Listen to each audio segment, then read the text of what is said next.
Fala estrategistas, sejam todos muito bem-vindos a mais um vídeo aqui do canal, e neste vídeo daqui eu quero falar sobre 3 erros que atrapalham bastante a rentabilidade de uma carteira. Então o que acontece? A gente tem feito muitas sessões de diagnósticos, analisando a carteira ali dos investidores para apontar as fragilidades ali da carteira e onde é que pode ser melhorado, principalmente para melhorar a rentabilidade, mas não só isso, encaixar com o perfil da pessoa quanto ao que ela está buscando frente aos seus objetivos. Então pode ser que ela tenha um objetivo inicial de crescimento do capital para somente acessar esse investimento lá na frente. Alguns têm um objetivo já de ter uma renda passiva de imediato, que essa renda passiva vá crescendo ao longo do tempo. Tem pessoas que não têm condições ali de fazer aporte, mas já possuem um capital expressivo. Então tudo isso tem que encaixar de acordo com o perfil da pessoa, de acordo com o perfil do investidor. Inclusive, se você quer ter uma sessão de diagnóstico aí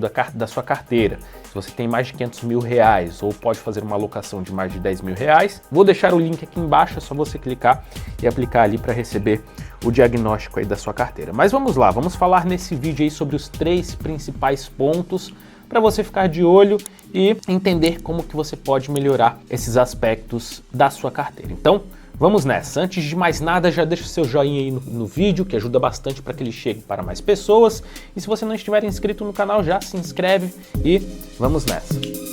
Bom, então vamos lá. A gente tem feito, como eu falei, bastante diagnósticos ali de carteira. E, a gente tem aqui, né, diversas carteiras ao qual analisamos. E, por exemplo, a gente teve um investidor aqui que a gente pegou, em que basicamente não tinha necessidade de um capital ali de imediato, de uma renda de imediato. É um capital que ele só acessaria lá no futuro, só que ele fez um aporte, por exemplo, aqui em fundos de investimentos imobiliários e fundos de investimentos não tão bom, né? Então aqui nesse caso a gente tinha tanta incompatibilidade de perfil que a alocação dele não estava condizente quanto aos objetivos, quanto que ele estava olhando para a carteira, e também alguns produtos bem ruins, né? Porque às vezes é muito difícil, de fato, você achar produtos bons no mercado, principalmente se tratando de fundos e até mesmo fundos de investimento imobiliário.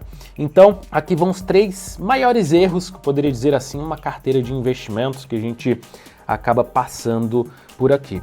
Primeira coisa, produtos ruins. A gente vê bastante COI ali em carteira, né? Certificado de operações estruturadas. Então o que é isso? Normalmente a mesa da corretora, ela mescla uma posição de renda fixa para garantir que se tudo der errado a pessoa não vai perder dinheiro, e operações com produtos estruturados, opções, né, derivativos de balcão. Então esses derivativos de balcão, primeiro que para a pessoa física acaba saindo muito caro, porque tem um spread enorme nesses ativos e o investidor não consegue enxergar isso, mas ele acaba deixando muito dinheiro ali na mesa. Então a gente viu até alguns COIs que estavam valorizando bem, que estavam andando bem pra caramba, só que quando você vai ver a estrutura do COI, ele basicamente segue ali, por exemplo, o mercado americano. Então, quando você compara mercado americano com a posição ali do COI, você vê que a rentabilidade do COI é muito inferior do que se ele tivesse feito uma alocação em um ETF do índice S&P 500. Então, é importante se atentar porque tem alguns produtos, não todos os COIs são ruins, mas como eu falei, é muito difícil de você achar um produto bom e normalmente tem um conflito de interesses aí no meio, né? Algumas pessoas, alguns profissionais acabam oferecendo esses produtos muito mais por causa da comissão que eles vão ganhar do que de fato do benefício do produto em si. Vale salientar que nem todos os profissionais são assim, mas a gente acaba vendo bastante coisas aí desse tipo. Bom, outra coisa aqui que a gente vê ruim pra caramba, fundos de investimento, no geral, tá? Mesmo que seja fundos de investimento em renda fixa, multimercado, enfim, ou de outras estratégias. Então, ou a gente tem ali um fundo que basicamente está rendendo ali abaixo da CDI, com altas taxas de administração, então não é incomum ver esse cenário. E outras vezes que eu falo ali, né, eu já vi em algumas carteiras que eu falo que é o fundo espertinho. O que é esse fundo espertinho? Ele basicamente replica ali o mercado americano, o índice S&P 500, e qual que é o objetivo dele? Bater o CDI ou bater o IPCA. Então ele cobra não só a taxa de administração, mas ele cobra a taxa de performance do que superar o CDI ou às vezes o IPCA. E quando a gente faz ali, bota o gráfico, digamos assim, do índice S&P 500, você vê que ele está bem correlacionado com o índice S&P 500. Na hora que você abre a lâmina ali do fundo, você de fato vê essas posições aí e que, enfim, como eu falei, muitas vezes é melhor. Você acha que a rentabilidade do fundo está bom, mas é porque o mercado americano subiu bastante, mas uma alocação muito mais eficiente seria colocar em um ETF do índice S&P 500, como o SPY, o IVVB11 aqui no Brasil e esses pontos. Que a gente vê aqui bastante também, ó, títulos de renda fixa. Acho que esse daqui é um dos campeões. A gente tem as debentures, muita gente acaba entrando em debenture ali, que às vezes até rentabilidade não é nem lá essas coisas, mas você tem um risco de crédito enorme.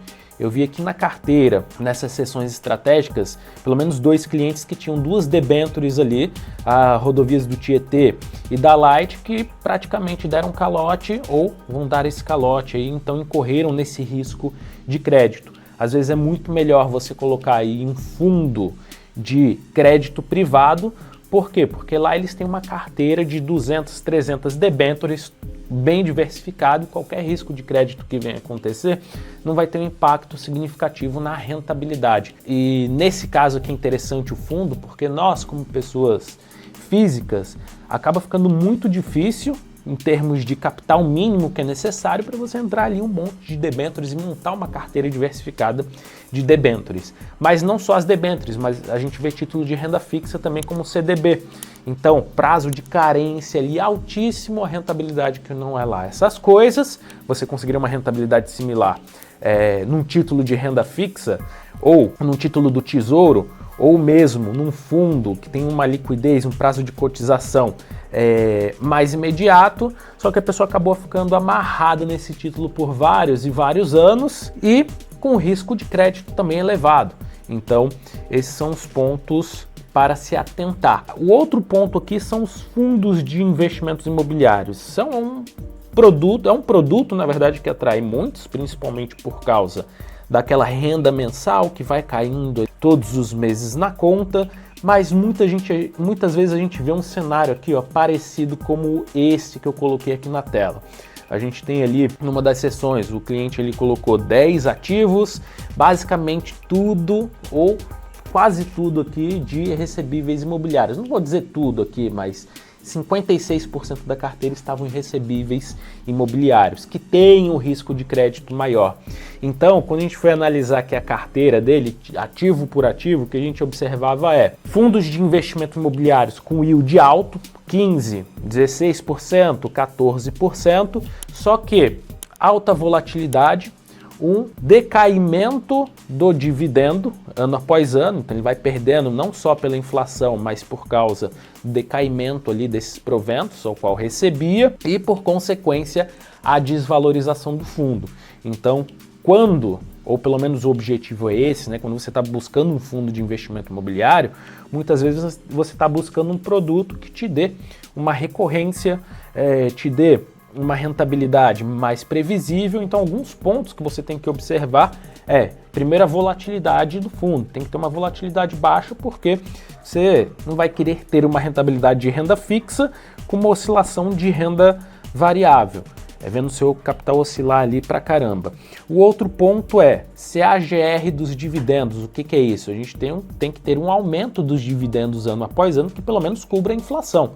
Senão, você vai perder dinheiro com a passagem do tempo. Enfim, esses são alguns pontos também que são importantes a se observar. O segundo ponto aqui é o descasamento de perfil.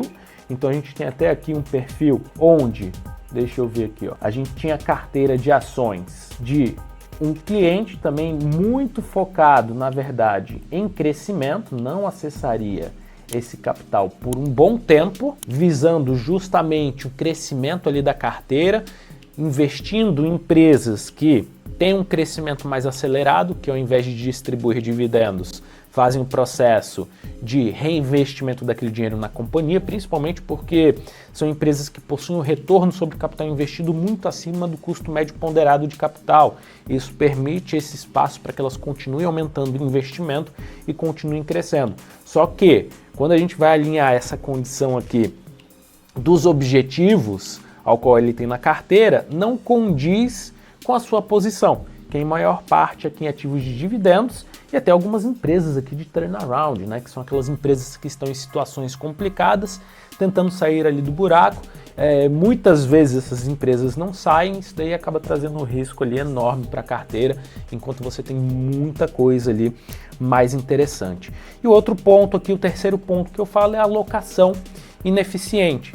Então, às vezes você está completamente alocado em renda fixa, mas seu objetivo é crescimento de capital, tem pouca alocação em ações ou até mesmo em fundos de investimento imobiliário que sejam bons fundos ou aquilo que condiz com o seu perfil, então você tem um problema ali na alocação, muitas vezes não tem. O que mais que a gente viu aqui foi a falta de indexação do capital ao dólar, o que eu particularmente acho uma coisa importantíssima, visto que se a inflação aqui dispara, é natural que o dólar suba também, então você tem uma correção também do seu capital dolarizando, tá?